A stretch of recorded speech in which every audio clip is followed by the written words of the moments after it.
Good afternoon, participants. I am Evan Mactalas and will be your coordinator today.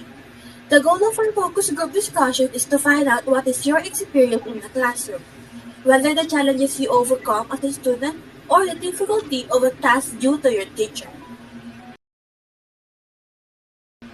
Now, let's begin with an icebreaker called Midterm Mood. It is just a simple game for warm-up. I will ask a few questions, then you will rate it from 1 to 10. 1 as excellent and 10 as terrible. Question number 1. Have you ever been in a situation where you find a task difficult because instructions were unclear?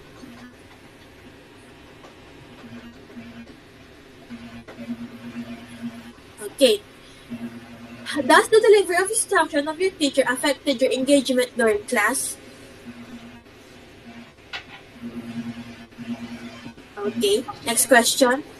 How easy was it for you to engage in class when the teacher uses a teaching style you prefer?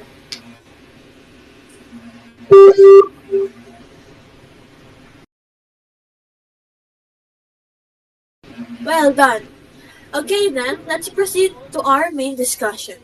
I will ask you 1 to 2 questions and feel free to talk about it. Question number 1. As a student, what are the challenges you face when teachers have unclear instructions? The floor is yours. When teachers give unclear instruction, it can lead to confusion about what is expected. As a student, it's really hard when the teacher instructions are not clear. I get confused and sometimes make mistake in what I do. Sometimes I read them over and over again, or ask my classmate to be sure. But there are times when the explanation is still lacking, so it's just a waste of time. Unclear instruction can be really frustrating. I might do the wrong thing or spend too much time trying to figure out what's expected. It also makes me feel anxious because I'm not sure if I'm doing it correctly. Sometimes, it even makes me hesitant to ask questions because I don't want to seem unprepared.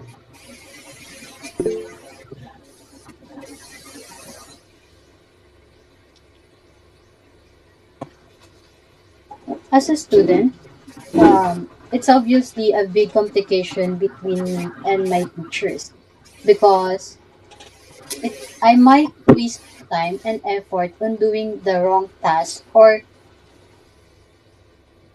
uh, doing the wrong task given by my teachers because of the unclear instructions given.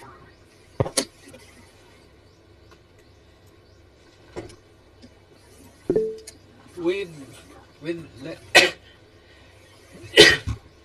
with unclear instructions, it is very hard to perform a task given by the teacher. What happens if you get a 3 out of 10 in a high stakes LA?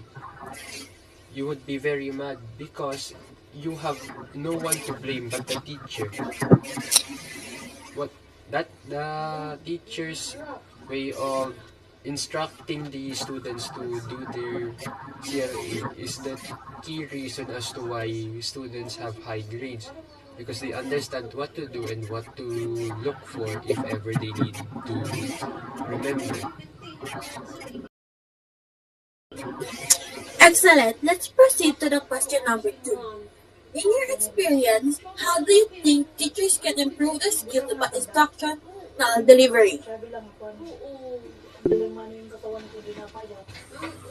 In my experience, I think teaching will be better if the teacher explains things clearly and properly. It's better if they repeat the important parts of the instructions, give easy examples, use visual aids, and give us a chance to ask questions before starting so that we have the same understanding.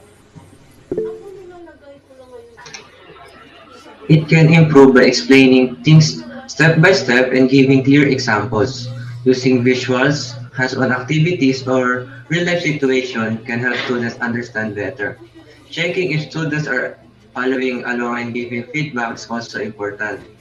Speaking clearly, pacing the lesson well, and summarizing key points at the end makes the lesson easier to follow and keeps students more engaged.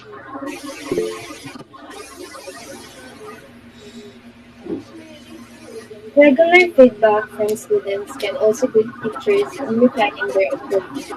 Additionally, organizing lesson logically, speaking at an appropriate pace, and summarizing points at the end of the lesson can make the instruction more effective and engaging. To improve instructional delivery, teachers can use active learning techniques.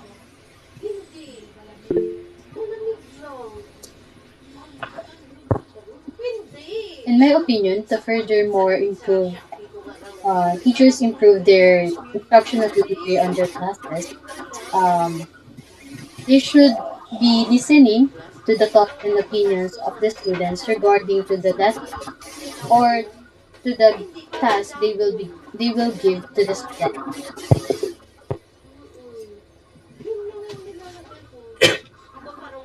As a teacher, they must be very adaptive to their environment. Not every classroom will have the same students over and over again unless that student is repeating a grade. A teacher needs to adapt because they will need to learn new strategies, new procedures, or new ways to give students instructions in a way that they understand and in a way that also makes them it it makes the CLA look easy. Seem easier to their mind. Excellent! I hope you enjoyed our group discussion, but now it must come to an end. I would like to express gratitude to each one of you for participating in our group discussion. Your shared experience are highly appreciated. For now, we need to bid farewell to one another. Again, thank you for participating.